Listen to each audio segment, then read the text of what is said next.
જૂનાગઢના ભેંસાણ તાલુકાના કારિયા ગામના ખેડૂત અશોકભાઈ કંડોળિયાએ પોતાના 6 વીઘા જમીનમાં કપાસનું આગતરું વાવેતર કર્યું હતું, જેમાં ખેડૂતે ચોમાસુ પિયતમાં 6 વીઘા જમીનમાં કપાસ પકવવા માટે 50,000 થી 60,000નો ખર્ચ માથે ચડાવી દીધો હતો, જેમાં સતત 1 મહિનો વરસાદ પડતા ખેડૂતના ખેતરમાં ખડ વધી જતા ખેડૂત અશોકભાઈએ ભેંસાણમાં આવેલ ખાનગી એગ્રો સેન્ટરમાંથી કપાસમાં ખડ વાળવાની દવા ખરીદી હતી, જે દવાનો છંટકાવ કરતા ખેતરમાં ખડ બળવાને બદલે તૈયાર થયેલો ઊભો ચોમાસુ પિયતનો કપાસ સંપૂર્ણ બળી જતા ખેડૂતને દેવા ઉપર દાઝવા જેવી પરિસ્થિતિ સર્જાઈ હતી. ખેડૂતે કપાસના વાવેતરને 1.5 થી 2 મહિના થવા આવ્યા અને બિયારણ, ખાતર, દવા, મજૂરી માવજત કરી અને 50,000 થી 60,000 જેટલો ખર્ચ ચડાવી દીધો છે. ખેડૂત જણાવી રહ્યા છે કે આ ચોમાસુ પાકનો કપાસ થાય તો 1.5 લાખ જેટલો મને નફો થાય એમ હતો. હવે મારે ટોટલ 2 લાખ જેટલી નુકસાની વેઠવાનો વારો આવ્યો છે. ખેડૂતે આ બાબતે એગ્રો સંચાલકને જાણ કરતાં કોઈ ચોક્કસ જવાબ ન મળતા હાલમાં ખેડૂતની પરિસ્થિતિ આપઘાત કરવા જેવી થઈ ગઈ છે. મહેશ કથિરિયા, ભેંસાણ, જૂનાગઢ. સૌરાષ્ટ્રભરમાં તમે જોઈ શકો છો કે 15 જૂન આ ખૂબ મહત્ત્વની હોય ખેડૂતો માટે. આમાં વાવણી થતી હોય અને ખેડૂતો મુખ્ય પાકો તમે જોઈ શકો છો કે આ કપાસ હોય, સોયાબીન હોય, મગફળી. તો આ ચોમાસું પાક મહત્ત્વના ખાસ હોય અને ખેડૂતો બધા આ પાકો વાવતા હોય. કરિયાના ખેડૂત છે, આપણે પૂછીએ તમારું નામ શું? અશોકભાઈ કંડોળિયા. એટલે અશોકભાઈ કરિયા ગામના ખેડૂત છો? કરિયા ગામના ખેડૂત છે.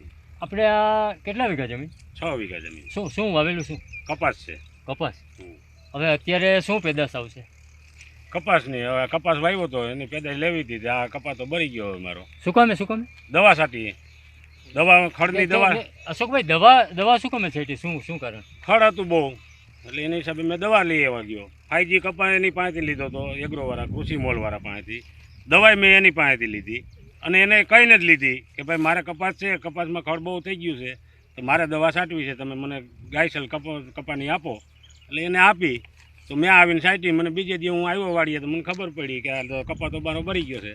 એટલે મેં એને તુરંત ફોન કર્યો કે ભાઈ તમારો કપા તો બળી ગયો છે, તમે હવે આમાં શું કરવાનું? તો એ કે હાલો હું આગળ રોંઢા ઢોકળું આવું છું. તો એ કાંઈ આવ્યા નહીં.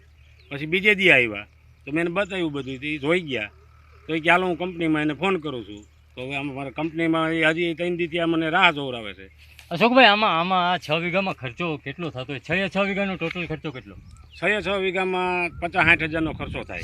શેનો ખર્ચો થાય આમાં? આ બધું ખેતી કરવી, વાવેતર કરવા, બિયારણ, ખાતર, દવા, પછી નિંદામણ તો નહોતું કાંઈ. એટલે આમાં ઓલો હોય તો ખરા જ ને, આપણે ખાતર બિયારણ નાખ્યા હોય એટલે આ કપાસ ક્યારે ઉતરે ક્યારે? દિવાળીએ. કેટલો થાય? 1.5 લાખ રૂપિયાનો જેવો અંદાજ હતો. એમ 1.5 લાખ જેવો થાય. 15-20 મણ ઉતરે? હા, 15-20 મણ તો આપણે 15-17 મણ તો આપણે ગણી જ લે આકડા હાલ ઉતાવળે. નહીં અશોકભાઈ, હવે આમાં આ તમે પાછું વાવેતર કરી દો ને, આ તો બરાબર છે. હવે હું 2 મહિના તો સાહેબ આના વી ગયા છે. તો 2 મહિના હવે 1 મહિનો રહ્યો છે. 1 મહિનામાં શું અમારે ઉત્પાદન આવે? ચોમાસું તો ફેલ થઈ ગયું. ચોમાસામાં હવે ઓછો વરસાદ થાય તો બીજો પાક ના આવે, તો પછી હું હવે વાવેતર કરવું અમારે? તો હવે આ તમે આ એગ્રોમાં ધક્કા ખાવ છો, હવે કરશો હું? હવે પછી કા આપઘાત કરવો ને કા પછી ગ્રાહક સુરક્ષામાં મારે ફરિયાદી કરવી છે.